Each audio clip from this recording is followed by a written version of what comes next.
So yun, nakita nyo naman, gawa na ang kanilang bahay. So, ililipat na natin sila. So, hindi na kayo dyan. Lipat na kayo. Tara na, isa-isayin natin. Ayan. First one, lipat natin. Lipat na natin ang una. Dito lang sila sa baba. Lagyan lang natin yan sa baba. Ayan, iyak siya, no? So, kunin natin yung pangalawa.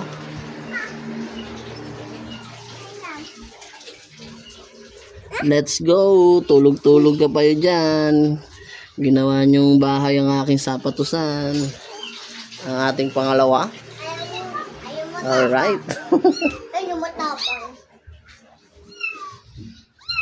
Ayan, pangalawa.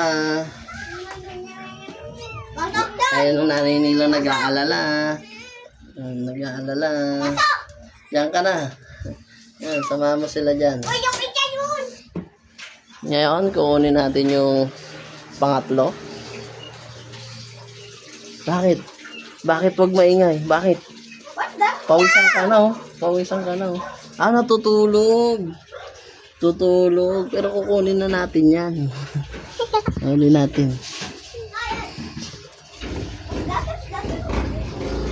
Ang pangatlo. Let's go. Lipat na natin kayo. Binilang ko na kayo ng bahay nyo. Huwag yung sapatusan ko.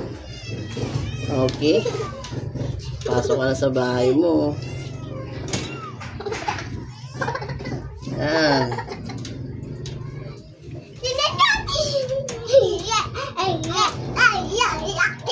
Kaya mo ang sa third floor.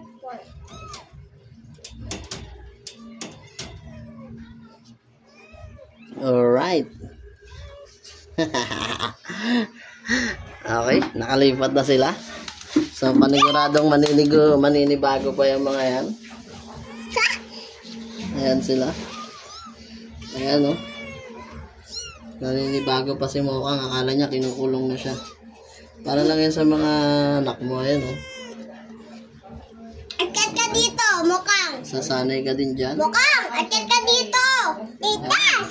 Akyat ka dito. Titas. Titas.